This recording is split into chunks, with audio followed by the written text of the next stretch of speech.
반갑습니다. 오늘은 2025년도 첫 번째 주일입니다. 매년 첫 번째 주일은 그의 하나님께서 우리 교회 비전으로 주신 말씀을 나누는 시간을 가집니다. 올 2025년도에 하나님께서는 오늘 읽은 누가복음 21장 36절의 말씀을 중심으로 항상 기도하며 깨어있으라 라는 것을 우리 교회 비전으로 주셨습니다. 한번 따라해 보겠습니다. 항상 기도하며 깨어있으라. 아멘. 뜨문뜨문 기도하는 게 아니에요. 항상 기도, 그리고 항상 깨어있는, 그게 올 한 해 우리에게 주신 하나님의 비전의 말씀입니다. 오늘 본문의 이 말씀의 배경은 예수님께서 마지막 날에 관한 말씀을 하시는 가운데 이 마지막 때를 맞이하여 성도들이 갖추어야 될 삶의 자세를 말씀하신 거예요. 여러분, 마지막 날이 있습니다. 하루를 시작하는 새벽이 있고 하루를 마감하는 밤이 있듯이 온 인류의 역사에 마지막 날이 있다는 사실입니다. 바로 우리 주님께서 다시 오는 그날, 우리 주님께서 반드시 다시 오십니다. 그날이 온 인류의 역사가 마치게 되는 마지막 날이라는 것입니다. 그날에 대해서 오늘 본문이 속한 누가복음 21장, 마태복음 24장, 그리고 마가복음 13장에서 아주 길고 자세하게 기록하고 있어요. 즉 예수님께서 이 마지막 날에 대해서 아주 강조하셨던 것을 보게 되는 것입니다. 왜 그랬을까요? 마지막 날 그날을 준비하도록 하기 위해서인 것이죠. 마치 신부가 신랑을 기다리며 준비하듯이 오늘 우리 그리스도인의 삶은 신랑 되신 주님을 기다리며 준비하는 삶이 바로 우리의 삶인 것입니다. 예수님께서는 마태복음 25장에서 직접 비유로 말씀하십니다. 시작. 그때의 천국은 마치 등을 들고 신랑을 맞으러 나가는 열 처녀와 같다 하리니. 오늘 마치 등을 들고 신랑을 맞이하러 나가는 열 처녀와 같은 것이 오늘 하나님의 나라를 사모하며 기다리는 우리 그리스도인의 삶인 것이죠. 그러므로 오늘 우리는 신랑을 맞이할 준비가 되어 있는 삶이 되어야 되는 것입니다. 우리 찬송가 175장에 보면 신랑 되신 예수께서 다시 오실 때 밝은 등불 들고 나갈 준비되느냐, 그날 밤에 주님 맞을 등불이 준비되느냐, 예배하고 예배하라, 우리 신랑 예수 오실 때 밝은 등불 손에 들고 기쁨으로 주를 맞겠네. 여러분은 지금 신랑 되신 주님이 오실 때 맞이할 등불이 준비되어 있습니까? 충분한 여유분의 기름이 준비되어 있습니까? 3절에 보면 항상 깨어 기도하며 거룩한 기름 준비하지 않고 주를 맞지 못하리.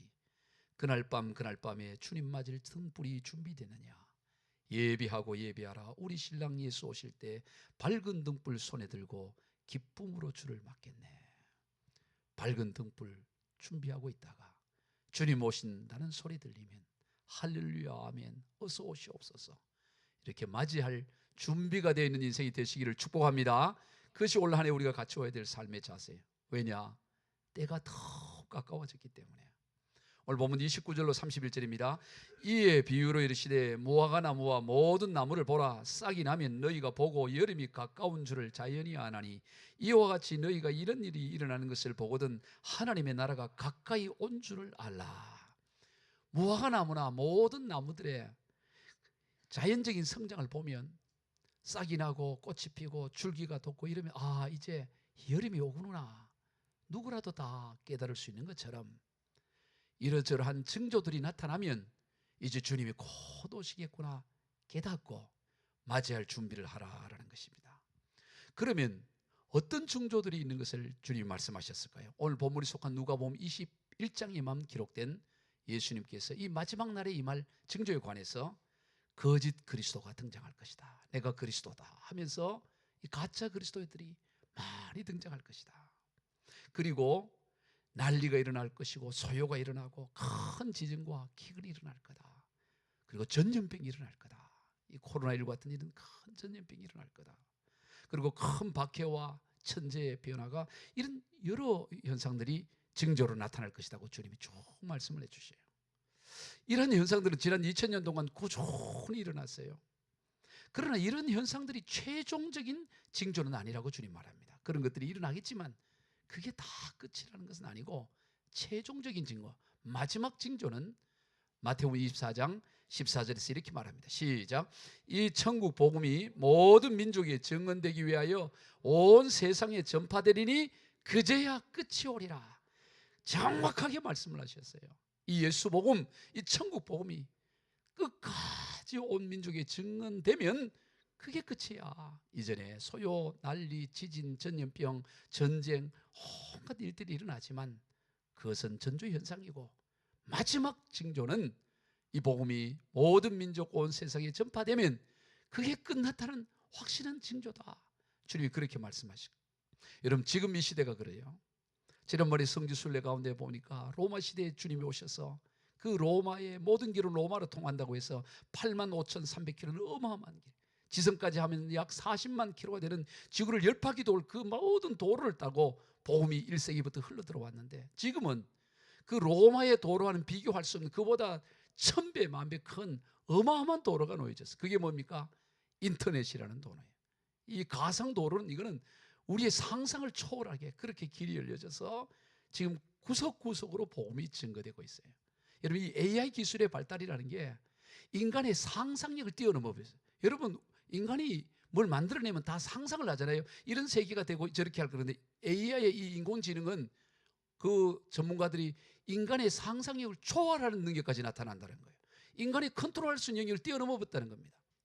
하나의 예만 들더라도 제가 자료를 찾아보니까 이 인공지능 CPU가 계산하는 능력이, 여러분 우리가 1 더하기 5 더하기 7 빼기 5 더하기 10 빼기 8 더하기 500 빼기 300 얼마가 될까요? 제가 다 계산해 왔어요. 여기 210이야. 이걸 전자계산기로 두드리면 210이라는 이 계산이 나오는데 몇 초 걸리냐? 제가 타이머를 재봤더니 14초 걸려. 1 플러스 5 플러스 7 마이너스 5 플러스 10 마이너스 8 플러스 500 마이너스 3 7남이니까 14초 걸려서 210이 나오더라고. 그런데 이 덧셈 뺄셈을 312조개, 여러분 312개도 아니고 312조야 조. 여러분 1조개만 해도 얼마나 많게, 1000개만 계산해도 얼마나, 여기 지금 8개밖에 안 된다고. 이게 312조, 상상을 초월하잖아요. 312조니까 이 312조개의 덧셈 뺄셈을 계산하는데 얼마가 걸릴까? 제가 오늘 설교를 하기 전에 사모한테 물어봤어요. 상상이 안 되겠지만 이 312조개를 이 CPU로 계산을 하는데, AI로 계산하는데 얼마 걸릴 것 같아? 했더니요, 여러분 생각에는 얼마 걸릴 것 같아요? 312조라고. 100개만 해도 엄청나고 1000개 해도 엄청나고 1000억 개도 엄청난데 조라 그러면 그것도 1조도 아니고 312조 하는데 얼마 걸리냐? 1초 걸려요. 1초. 이야, 엄청나요. 1초. 1초 만에 312조개의 덧셈 뺄셈을 해버린다고 지금 AI가. 여러분 예전에 우리가 이세돌이가 그 알파고 해서 한번 이겼잖아요. 지금은 이게 발달해서 이길 수 없어요. 이건 불가능하게 도전하게 된 거예요. 이게 엄청난 거예요. 이렇게 상상을 초월하는 거예요. 예. 챗 GPT, 여러분 챗 GPT 여러분 쓰잖아요. 챗 GPT가 이 정보를 얼마나 능력이 있는지 자료를 봤더니 그 전문가가 5조의 문서를 읽고 답을 한다는 거예요. 5조. 여러분 500개 문서를 읽고 500권만 읽어도 대단한데, 여러분 큰 이 서점에 간들 뭐 몇십만 권, 몇백만 권 있는 거 아니에요? 그런데 5조 개의 문서를 읽고 답을 하니까 이게 뭐 상상을 초월. 그런데 챗 GPT가 그런데 지금 새로 나오고 있는 라마 3.1은 그 챗 GPT보다 몇십 배 빠른 더 많은 양으로 정보 능력을 가지고 있대요. 그런데 이 정보 능력이 이게 일정한 수가 되면 그 다음부터는 급속하게 질이 좋아지는데, 왜 그렇게 좋아지는지 과학자들도, 이 인공지능을 연구하는 과학자들도 이건 이해가 안 된다는 거예요. 여러분 많은 정보가 있으면 좋은 질이 나오겠잖아요. 근데 이게 너무 좋은 질로 뛰어버리는 거예요. 인간의 상상을 뛰어넘는 거예요. 이거는 분석을 못 한다는 거예요. 왜 이렇게까지 좋아져 버리는지. 이야, 이렇게 지금 이런 기술을 가지고 복음이 열리고 있는 거예요. 상상을 초월하는 시대가 지금 열려 있습니다. 이제 언어 장벽, 성교 문제될 게 없어요. 뭐 인공지능 필요 없어요. 지금 여러분 손에 핸드폰에 있는 구글에 나왔던 그 번역 앱만 깔아도 웬만한 나라 언어는 다 통해 다. 제가 우리말로 하면 우리말 그대로 정확하게 거의 100% 정도로 그대로 인식을 하고 그걸 예를 들어 터키 말로 그리스 말로 바꾸기만 하면 그대로 다 나오는 거다. 이번에 성지순례 튀르키예에서 갔었는데 방에 문제가 생겼어요. 근데 저는 튀르키 말 한 말도 모르잖아요. 아무 걱정 없어요. 핸드폰 들고 가서 호텔 카운터 가서 우리말로 다 하고 딱 눌러주니까 튀르키 말로 다 그 사람이 알아듣는 거예요. 바로 해결되는 거예요. 해결. 신기하더라고. 신기해. 여러분 신기하네요. 어디든 이제 뭐 그거 보면 여러분 그 앱에 보면 구글 앱에 보면 별 나라들의 언어들이 수백 개 언어들이 있어요. 바꾸기만 하면 되는 거예요. 바꾸기만 하면. 여러분 이 시대가 지금 우리 앞에 펼쳐져요. 그러니 천국 복음이 지금 모든 민족에게 증거되는 바로 눈앞에 놓여 있다고. 예? 이런 시대를 우리가 살아가면서도 우리 주님 오실 것을 고대하지 않고 준비하지 않다면 그럼 얼마나 더 해야 되는 거예요. 인류 역사상 이렇게 전 세계가 이 코로나라는 것으로 이런 적이 없잖아요. 동성애도 그저 예전에 한 동네에서 숨어서 몰래 지금 전 세계가 그냥 대놓고 하고 법으로 인정하게 하고 이런 아니 더 얼마나 더 해야 이제는 주님이 오실 때가 됐구나 이래 인식을 하고 준비하겠어요. 우리 주님이 지금 문고리를 잡고 있는 줄로 믿으시길 바랍니다. 잡아당기면 열리는 그 바로 문 앞에 주님이 우리와 계시는 것이죠. 그러면 우리 주님께서 다시 오는 이날, 이 마지막 그날은 어떤 날일까요? 그날은 무섭고 두려운 날이 아니에요. 우리 주님 다시 오는 날은 가장 좋은 날이에요. 가장 복된 날이에요. 아멘. 왜 신랑 만나는 날이니까 가장 복되고 가장 좋은. 오늘 보면 31절 시작. 이와 같이 너희가 이런 일이 일어나는 것을 보거든 하나님의 나라가 가까이 온 줄을 알라. 아멘. 하나님의 나라가 지금 가까이 오고 있는 거예요. 그게 오늘 우리 그리스도인들은 이런 이 엄청난 AI, 이 인공지능, 이 시대의 상황을 보면서 우리 가슴이 부풀어야 되는. 야, 이제 하나님의 나라 우리 주님 가까이 오고 계시는구나. 마지막 날을 두려움으로 종말 얘기하면서 공포를 조성하고 그건 성경적이지 않아요. 그건 이단들이 하는 거예요. 그러나 참된 복음은 이 종말을 얘기할 때 감격과 감동과 기대에 믹대야 되는 거예요. 아, 우리 주님 오실 날이 가깝구나. 그런데 그러지 못하도록 하는 세력이 있는 거예요. 여러분 신부는 신랑이 오고 퇴근하고 오기를 기다려야 되는데 신랑 오는 게 그래 싫고 신랑 오는 발자국 소리도 싫고 그럼 뭐 했다는 거예요? 그 신부가 뭐 하면 바람난 신부예요. 바람나니까 바람나면 신랑 오는 게 싫지요. 그냥 중동에서 오래오래 그냥 돈만 붙여주고 그냥 그 떡에 죽든 살든 오래오래 그러기를 원하지 신랑 온다는 소식 싫잖아요. 그런데 바람나지 않은 정결한 신부는 신랑 오기를 고대하고 기다리는 것처럼 여러분 바람나지 않은 신부 되기를 축복합니다. 주님 보기에 신실한 성결한 신부 되어서 주님을 고대하는. 그런데 오늘 우리로 하여금 그러지 못하도록 그 주님 오시는 그 하나님의 날을 기대하지 못하도록 하는 대적들이 있다 이 말이에요. 유혹하는 세력이 있습니다. 그것은 외부의 세력보다 진짜 큰 대적은 우리 안에 있다는 겁니다. 우리 안에 있는 이것을 우리가 기억해야 되는 겁니다. 오늘 보면 34절을 봅시다. 시작. 너희는 스스로 조심하라. 그렇지 않으면 방탕함과 술 취함과 생활의 염려로 마음이 둔해지고 뜻밖의 그날이 뜻과 같이 너희에게 임하리라. 우리 주님 가까이 오신 이때가 되면 어떻게 되냐? 사람들이 방탕하고 술 취하고 생활의 염려에 다 매여가지고 전혀 예상치 못하다가 갑자기 주님을 맞이하게 될 것이다. 그 말씀하는 거예요. 마태복음 25장에서 신랑을 기다리는 10처녀 가운데 기름을 준비하지 못한 어리석은 5처녀와 같은 것입니다. 그들의 잘못은 그들 자신에게 있는 거예요. 자신들이 준비하지 않았던 것이죠. 그러면 여러분 방탕함과 술 취함과 그리고 생활의 염려가 가리키는 게 뭘까요? 방탕함은 이런 것이고 술 취함은 이런 것이고 생활의 염려는 이런 것이다. 일일이 다 설명하기가 어렵고 이걸 뭔가 공통점이 있지 않겠어요? 뭔가 나열했다는 것은 공통점이 있는 거예요. 이 공통점을 각각 다른 면에서 보고 있는 거예요. 여러분 이걸 기억해야 돼요. 오늘 성경이 아주 중요한 부분이에요. 방탕함, 술 취함 그리고 생활의 염려가 의미하는 것이 무엇인지를 논하시오. 중간고사, 기말고사 반드시 나오는 시험이에요. 이걸 알아야 돼요.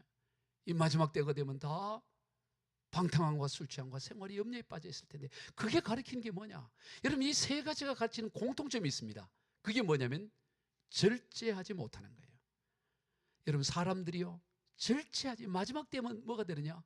절제하지 않는 모습을 말하는 거예요. 아니 방탕함과 술 취함이 절제하지 못하는 것은 금방 수긍이 갈 거예요. 방탕하니까 술 취한 거니까 그건 절제하지 않는 모습의 대표적인 거지. 그런데 생활의 염려가 어떻게 절제하지 못하는 것의 공통점이라 할 수 있냐 의문이 들 것입니다. 마찬가지입니다. 왜 사람이 생활의 염려에 빠지느냐? 절제하지 못하기 때문이에요. 예를 들어 이렇습니다. 한 달 수입이 300만 원이에요. 그런데 이번 달에 카드를 막 써갖고 500만 원을 썼어. 그러면 그 다음 달 되면 200만 원의 생활의 염려가 생겨나는 거예요. 내가 쓸 수 있는 게 300만 원인데, 내가 가지고 있는 자원이 300만 원인데 더 써버린 거예요. 500만 원을 절제하지 않고.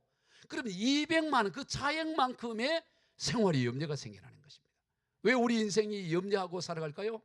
내게 주어진 목에 자족하고 감사하지 못하고 그 이상의 것을 추구하려고 하다 보니까 염려가 생겨나는, 그 차이만큼의 염려가 일어난다는 것입니다. 따라서 이 모든 방탕함, 술 취함, 생활의 염려는 절제하지 못한 모습을 말하는 것입니다. 그러면 이 자족하는 것과 안주하는 것의 차이는 뭐냐? 여러분, 우리는 자족은 해야 되지만 안주해서는 안 돼요. 안주한다는 것은 뭐냐면은 감사함이 없이 그저 주저앉아버린 나태함이에요. 안주하는 것은, 이거는 성경적으로 죄입니다. 안주해서는 안 돼요. 그저 감사함이 없이 그냥 주저앉아버린 그 나태함의 모습이 안주하는 것이고, 감사하는 것은 그렇지 않아요. 감사하는 것은 헛된 욕심을 부리지 않고 주어진 것에 감사하는 자세가 이게 자족하는 그런 자세예요. 자족. 아멘. 자족하시기를 바라요. 헛된 욕심 때문에 자기의 영역을 벗어난 그런 저지하지 못한 것 때문에, 그래서 생활이 염려할 것이 아니라 주어진 것에 하나님 앞에 감사하고, 그리고 하나님을 기뻐하는 그런 헛된 욕심 부리지 않는 이 삶, 이게 자족하는 삶이에요. 이 방탕함과 술 취함과 생활의 염려는 다 절제하지 않고 주어진 자신의 영역을 벗어남으로 생기는, 자기의 영역. 하나님 우리에게 다 자기의 영역을 줬어요. 근데 그것을 벗어날 때 거기에서 생겨나는 어려움들인 것이죠. 아담과 하와의 선악과 사건도 마찬가지입니다. 주어진 것에 자족하지 못하고 자기의 영역을 벗어나서 생겨난 사건이 바로 이게 선악과 사건인 것입니다. 마지막 때가 되면, 우리 주님이 오실 마지막 때가 되면 이런 현상들이 크게 일어날 거라는 거예요. 사람들이 자족하지 못하고 계속해서 자기의 영역의 한계를 벗어난 일이네. 예전엔 그러지 못했어요. 어려워하고 힘들어도 그냥 거기에 그렇게 하며 살아갔는데 지금은 그러지 않습니다. 이 미디어의 발달로 다 비교가 되어지고, 예전엔 방글라데시 이런 나라들은 행복 지수가 높았어요. 근데 지금은 엄청나게 떨어졌습니다. 왜? 전부 인터넷을 보니까 자기 나라들보다 잘 살았고 잘 사는 게 너무 보여지는 거야. 그러니까 이게 스스로 볼 때, 그전까지는 세상을 모를 때는 만족하고 자족했는데 이제 세상이 다 알려지니까 우리는 왜 이러냐고, 우리나라는 왜 이러냐고 하면서 이 만족도가, 행복도가 떨어져 가고 있는 거예요. 그리고 더 가지면 가질수록 더 딴 사람들의 더 정보가 나오니까 서로 경쟁하듯이, 예? 여러분 그 SNS에 보면 오늘 어디 가서 뭐 먹고 밥 먹을 때 막 사진 찍고, 너무 그렇게 찍지 말아요. 딴 사람 배 아프다고.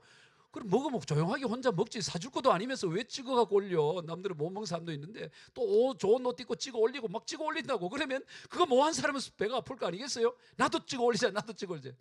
사줄 것 아니면 찍어 올리지 마라. 사줄 것 같다면 찍어 올려. 다 세상들이 이게 만족이 없는 거야. 자족이 없는 거야.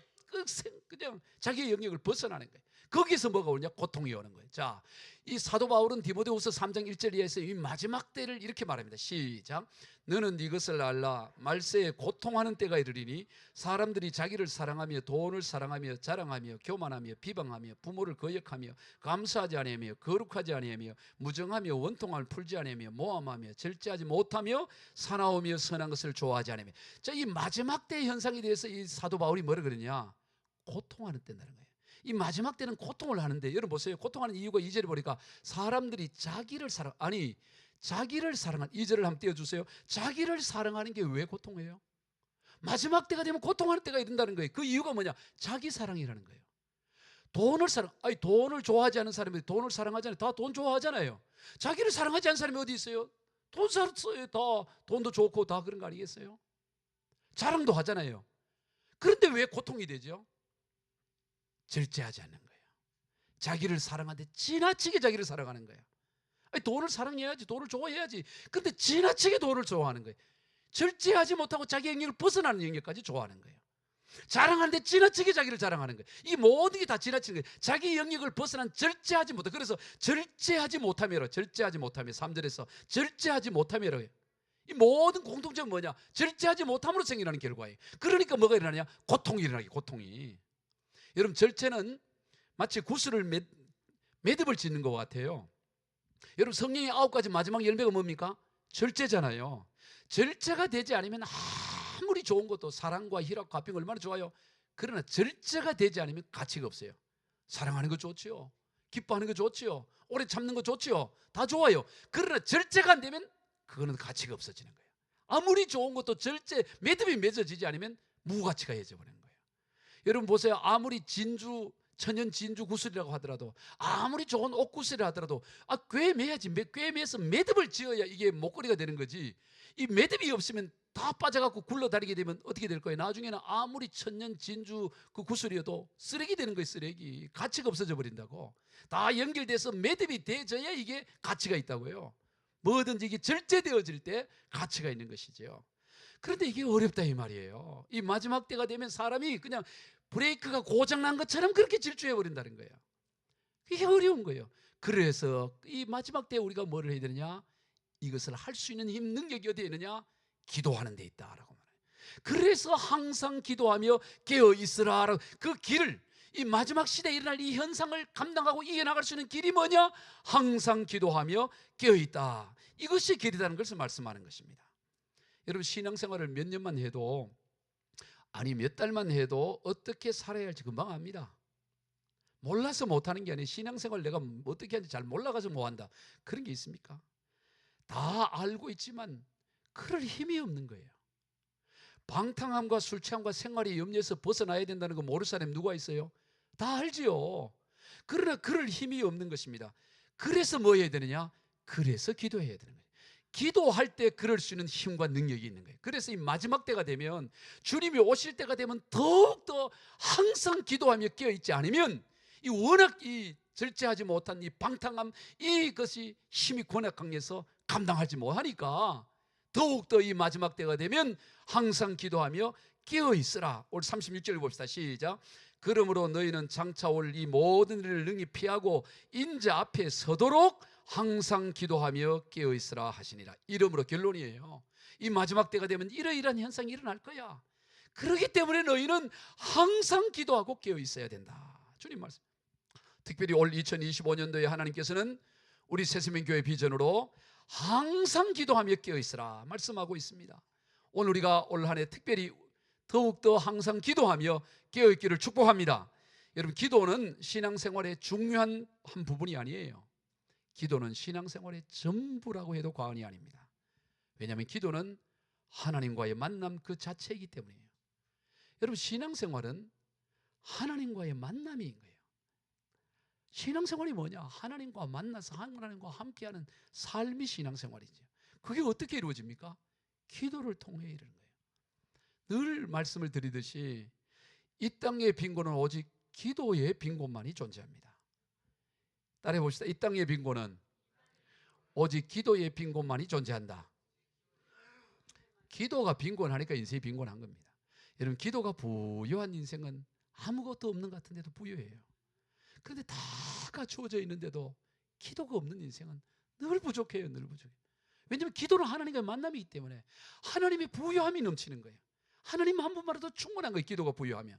그런데 기도가 부유하고 빈곤하면 뭘 다 갖추고 있는데도 늘 부족하고 빈곤하는 것입니다. 늘 쉬지 말고 기도하라. 늘 그렇게 강조했던 사도 바울은 빌보 감옥에 갇혔을 때도 매를 맞고 차고에 차에서도 기도하며 감사하며 찬송을 올렸어요. 그리고 또 로마 감옥에 갇혔어도 빌립보 교회를 향해 이렇게 편지를 씁니다. 빌립보 4장 11절 시작. 내가 궁핍함으로 말하는 것이 아니라 어떠한 형편이든지 나는 자족하기를 배웠노니 나는 비천에 처할 줄도 알고 풍부에 처할 줄도 알아 모든 일 곧 배부름과 배고픔과 풍부와 궁핍에도 처할 줄 아는 일체의 비결을 배웠노라. 보세요. 기도에 부유했던 사도 바울은 로마 감옥에 갇혀있는 인생인데도 불구하고 나는 자족한다는 거예요. 나는 감옥에 갇혀있든지 밖에 있든지 그게 내게 중요하지 않아. 나는 자족하는 일체의 비결을 배웠다. 그리고 심지어 무슨 얘기까지 합니까? 13절 시작. 내게 능력 주시는 자 안에서 내가 모든 것을 할 수 있느니라. 이야, 위대한 고백이잖아요. 예를 들어 알렉산더처럼 대제국의 황제가 됐을 때 내가 모든 걸 할 수 있다. 그러면 정말 모든 걸 할 수 있겠다 싶은데 바울은 지금 어디 갇혀 있어요? 깜빵에 갇혀야 돼. 깜빵에 갇혀 있으면서 내가 모든 걸 할 수 있다. 이야, 이게 엄청난 거잖아요. 부도가 났는데, 지금 부도가 났는데 나는 내게 능력 주시는 자 안에서 모든 것을 할 수 있습니다. 얼마나 멋있어요. 얼마나 멋있어요. 그게 진정한 능력 아니에요. 정말 모든 것을 냈어요. 아니, 감옥에 갇혀서 뭘 할 수 있냐 싶지만, 감옥에 갇혀있는 사도 바울은 감옥 밖에 로마 시내를 돌아다니며 복음을 전하는 것보다 1000배 만배의 일을 감옥 안에서 하잖아요. 그게 뭐 어떤 삶입니까? 이 편지를 쓰는 이거 바로 로마 감옥 안에서 에베소서, 빌립보서, 골로새서, 빌레몬서란 이 옥중 서신 편지를 써서 그게 성경이 되는 놀라운 역사가 일어나잖아요. 바울이 다니면서 복음 전하는 것보다 성경을 기록하는, 이게 얼마나 비교할 수 없는 놀라운 일 아니겠어요? 바울은 그것을 알았던 것입니다.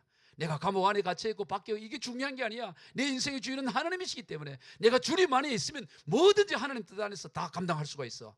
감옥에 갇혀있다고 못하는 게 없고, 밖에 나간다고 할 수 있는 것이 아니고, 갇혀있고 갇혀있지 않은 게 중요한 것이 아니고, 내가 주님 안에 있다는 거, 기도로 늘 주님과 함께하는 이 삶이 있었을 때 모든 것을 초월할 수 있는 부유함이 있었다는 것입니다. 그러므로 이 기도만큼 우리에게 중요한 게 없어요. 하나님으로 채워지는 시간이기 때문에, 하나님의 부유함을 누리는 시간이기 때문에, 마귀의 최대 전략은 뭐냐? 기도를 막는 데 있어요. 마귀는 뭘 다 해라, 뭐 열심히 뭐도 하고 다 해라, 그러나 기도는 하지 말아라. 마귀의 최대 전략은 기도를 막는 데 있고, 우리의 최대 전략은 기도를 하는 데 있다. 명언이죠. 적어놔도 됩니다. 한번 따라해 봅시다. 마귀의 최대 전략은 기도를 막는 데 있고, 우리의 최대 전략은 기도를 하는 데 있다. 최대 전략이에요. 최대 전략. 마귀는 그래서 어떻게 하든 기도 못하게 막는 거예요. 기도는 하지 말아요. 왜? 기도하면 하나님과 만남이 이루어지니까. 그것만 하지 말아요. 그것만 하지. 예? 그래서 우리의 최대 전략은 기도를 하는 거고, 마귀의 최대 전략은 기도를 막는 데. 그러므로 영적 정전터에 기도하는, 그게 영적 전쟁인 것입니다. 기도가 영적 전쟁인 거예요. 이 전쟁에서 승패가, 우리 인생의 승패가 결정되는 것입니다. 올 2025년도에는 더욱 기도하시기를 축복합니다. 여러분, 기도함으로 해서 위대한 일을 하는 게 아닙니다. 기도하면 위대한 일을 하는 것이 아니고, 기도 자체가 위대한 일이에요. 오늘 명언이 계속 나오네. 따라해 봅시다. 기도하여서 위대한 일을 하는 것이 아니라, 기도하는 자체가 위대한 일이다. 아멘. 기도해서 뭐 위대한 일을 하겠다, 그게 아니고, 기도 자체가 위대하신 하나님을 만나는 것이니까 그 자체가 위대한 일이에요. 아멘. 그럴 때, 기도할 때 염려는 사라지고, 기도한 양만큼 염려가 사라지게 되는. 그래서 이 땅의 어떤 문제도 여러분 기도하지 않아도 될 만큼 작은 문제가 없고요. 여러분, 작은 것 가지고 그게 우리 인생을 그냥 다 무너뜨리기도 하고요. 또 기도해도 소용이 없는 만큼 큰 문제가 없어요. 이것도 한번 더 해봅시다. 시작. 이 땅의 어떤 문제도 기도하지 않아도 될 만큼 작은 문제가 없고, 기도해도 소용없을 만큼 큰 문제도 없다. 예, 기도하지 않아도 될 만큼 그런 문제, 작은 문제도 없어요. 아무것도 아닌 것 같은데 그게 우리 인생 결정짓는다고. 또 너무 커가지고 기도해도 소용이 없을 그런 문제도 없는 거예요. 하나님과의 만남인데 너무 커서 그런 게 어디 있겠어요. 예? 아멘. 기도할 때 하나님은 역사하시고, 그래서 모든 걸 기도하는 거예요. 빌립보 4장 6절 7절 시작. 아무것도 염려하지 말고 다만 모든 일에 기도와 간구로 너희 구할 것을 감사함으로 하나님께 아뢰라. 그리하면 모든 지각에 뛰어난 하나님의 평강이 그리스도 예수 안에서 너희 마음과 생각을 지키시리라. 염려 그런 거 하지 말고 모든 일, 여러분, 모든 일은 크고 작은 게 다 포함되는 거예요. 모든 일을 기도와 간구로, 모든 일을 주님 앞에 가지고 나와라 이거예요. 그거 가지고 주님 앞에 나오면 하나님께서 너에게 그것을 통해 평강을 부어주시겠다고 말씀하는 거예요. 왜 그러냐? 여러분, 우리가 인생의 문제를 가지고 주님 앞에 나가기 전까지는 그게 내 인생의 문제였지만, 그걸 주님 앞에 드러내는 순간 그 문제의 소유권이 주님께로 옮겨지는 거예요. 예?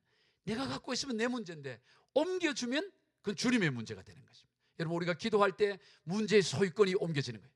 오늘 계속 좋은 명언이 나왔네. 묵타려 봅시다. 기도할 때 문제의 소유권이 옮겨진다.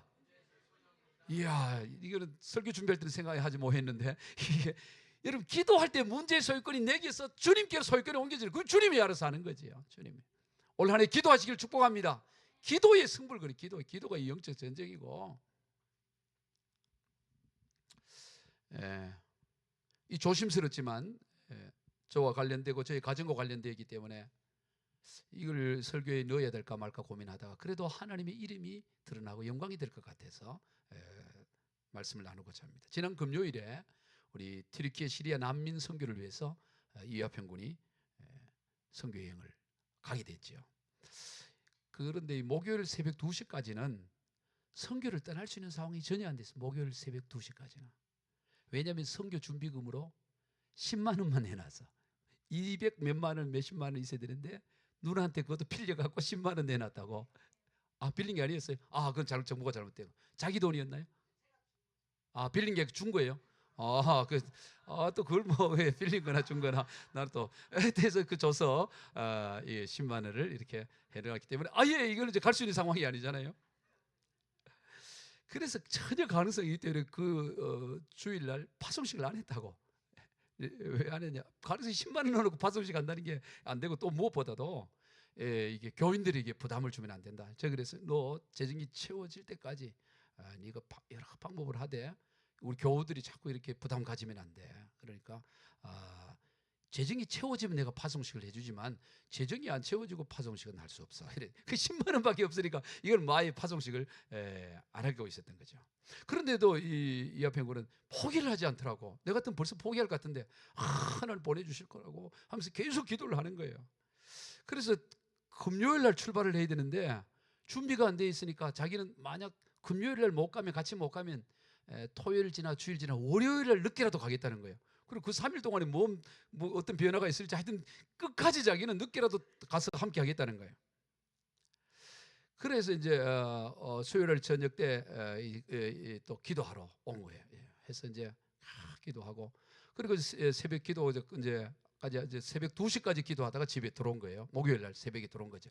계속 이어서 이제 찬양하며 기도하다가 그리고 이제 새벽 2시가 넘어서 집에 왔는데 미국이 한 3시쯤 됐을 때 미국에서 어떤 분이 알지도 못한 분이 그 팀에다가 3,000불을 이렇게 후원을 했다는 게 이제 그 팀에 연락이 된 거야. 그래서 그 팀에서 전화를 이 친구한테 한 거예요.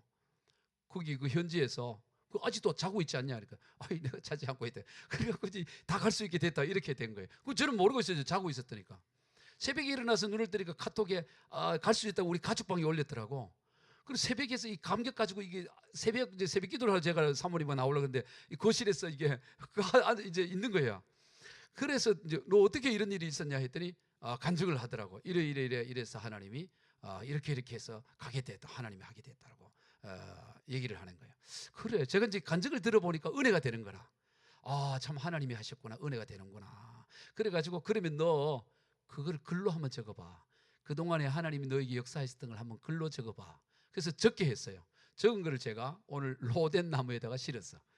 여러분 로덴 나무 실었는데 제가 한번 읽어드리게요. 지난 학기 아르바이트를 하면서 선교 단체와 기독교 동아리를 섬겼습니다. 그래서 학업과 사역, 아르바이트를 병행하며 쿠팡이에요. 하며 재정적으로 여유가 없었고 단기 선교를 준비하는 것이 어려웠습니다. 이후 방학을 맞아 본격적으로 티켓팅을 준비해야 하는 상황에서 재정이 너무 부족하여 지난 시간 동안 제가 잘한 건가 하는 부정적인 생각이 자꾸 들었습니다. 전도를 많이 해도 열매가 없어 보였고 재정적으로 어려운 현실을 보며 차라리 전도나 사역을 좀 줄이고 아르바이트를 더 많이 하면서 지내는 게 더 나았을까라는 생각이 들었습니다. 그때 믿음이 연약해져서 매일 조영기 목사님의 영상을 유튜브에서 찾아 들었습니다. 이 친구는 이제 조영기 목사님 설교를 좋아해요. 그래서 뭐 어려움이 있으면 조영기 뭐 치고 이렇게 듣는데 재정 문제이다 보니까 조영기 물질, 조영기 재정, 조영기 믿음, 조영기 소망 등의 키워드로 계속해서 목사님의 간증을 들으면서 이제 그렇지만 그거 관련된 이제 설교가 뜨잖아요, 유튜브에. 그분이 만나신 예수님이 나의 예수님을 고백하였고 조영기 목사님이 하신 말씀 중에 믿음이 어려워지고 상황이 어려워질 때 그때가 예수님이 역사하실 무대라는 말씀을 듣고 주님, 지금이 주님이 역사하실 무대입니다. 주님, 지금이 주님이 역사하실 무대입니다라고 계속 고백. 그날 또 새벽 2시까지 그거 고백했다는 거예요. 지금 주님이 역사하실 무대입니다. 주님도 낮에 역사하지 뭐 새벽에 그래 또 역사하실까 싶은데 제 개인적으로는 그때도 예수 이렇게 주님이 역사하실 무대입니다. 계속. 그리고 기도할 때마다 선교 모금을 위해 귤을 판매한 것이 있어요. 선교 모금을 모으려고 귤을 아르바이트를 일주일에 뭐 몇 시간밖에 안 했기 때문에. 그래서 귤은 업체에서 제가 25,000원에 사서 3만에 팔고 있었습니다. 그게 이제 자기 지인들에게 이게 귤 판다고 올린 거예요. 이제 25,000원짜리 3만 원에 판다고. 혹시 누군가가 샀는지 확인하려고 계속 통장을 확인했지만 재정이 전혀 들어오지 않아서 한탄하고 있었습니다. 그럼에도 계속 기도하였고 이후 몇 시간이 지난 후 집에 새벽 2시에 도착했을 때 얼마 전에 미국에서 어떤 분이 저희 선교팀에 3천만 원을 후원했다는 소식을 들었습니다. 그 후 몇 시간 뒤에 저를 모르는 분들이 후원을 해주셨고 겨울 선교 모금도 그때서부터 들어오기 시작한 거예요. 2만 5천짜리가 5만 원 들어오고 뭐 이렇게 몇 개가 들어왔더라고. 그래서 출국을 할 수 있게 되었습니다. 모든 것이 하나님으로부터 났음을 고백하는 순간입니다. 하나님께 이 모든 영광을 돌립니다. 지금도 시리아 영혼들과 함께 하시는 하나님이 저를 선택하시고 부르셨음을 믿습니다. 이게 이제 은혜가 되었어. 다른 것보다 주님이 역사하실 무대입니다. 네가 뭔 기도했냐 이랬더니 계속 그 기도했다는 거예요. 지금 주님이 역사하실 무대. 예수님이, 조영기 목사님의 예수님이 나의 예수님입니다. 주님이 지금. 그래서 내가 물었어요. 아니 아빠 설교를 들으면서 이상영 목사님의 하나님이 나의 하나님이다 뭐 그런 얘기는 안 하고 왜 돌아가신 조영기 목사님의 예수님이 나의 예수님입니다 그랬냐 그러길래 아빠는 늘 들으니까 그래 제가 반성이 됩니다. 예, 여러분 가능성이, 여러분이 부담 주려고 하는 게 전혀 아니에요. 여러분 가능성이 전혀 보이지 않는 상황에서 주님이 역사하실 무대라고 아무 방법이 없잖아요. 10만 원밖에 없고 귤도 판매도 안 되고 그런 상황에도 포기하지 않고 주님이 역사하실 무대입니다. 지금이 주님이 역사하실 그 새벽에 기도하고 그랬을 때 정말 주님이 역사하셔서 그 다음에 일이 진행되어 지금 시리아 난민 선교를 하고 있다는 것이 이게 은혜가 되어져서 조심스럽겠지만 나누었어요. 여러분 기도는 단순한 하소연이 아니에요. 하나님과의 만남 그 자체입니다. 기도는 하나님을 만나는 과정이 아니라 하나님 만남이에요. 시편 94편 9절입니다. 시작. 귀를 지으시니가 듣지 아니하시랴 눈을 만드시니가 보지 아니하시랴. 하나님은 귀를 지으셨기 때문에 다 듣고 계세요. 내 사연 듣고 계실까? 다 내 사연 보고 계실까? 눈을 지으셨기 때문에 다 보고 계시고 다 듣고 계신 줄로 믿으시길 바랍니다. 우리의 바람은 그저 기도 응답이지만 하나님의 바람은 기도하는 거예요. 우리는 기도 응답받기를 원하는 게 우리의 바람이면 하나님은 너 기도해라. 이게 하나님의 바람이에요. 하나님 모든 것을 준비해 놓으시고 우리에게 기도하라고 말씀하시는 거예요. 우리 그리스도인들이 언제라도 절망하지 않고 언제라도 절망하지 않는 것은 언제라도 기도할 수 있어요. 우리는 무슨 일을 만나도 절망하거나 낙심하지 않아요. 왜? 기도할 수 있기 때문에. 기도할 수 있는데 왜 걱정하십니까? 기도할 수 있는데. 아멘. 우리 소원철 선교사 염려할 것 없어. 기도할 수 있는데 다 막혀도 걱정할 거 없어. 우리가 왜 절망하지 않느냐? 기도할 수 있기 때문에. 기도가 뭐냐? 그냥 종교의식이나 종교행위가 아니고 하나님과의 만남 그 자체인 거예요. 하나님과의 만남인 거예요. 그래서 기도하게 되면 놀라운 일들 가운데 하나가 뭐냐면 하나님의 영으로 충만해진다는 거예요. 무슨 문제를 놓고 기도하더라도 하나님의 영으로 충만해지는 성령이 충만함의 복을 누려요. 우리 누가복음 11장 9절 이하 시작.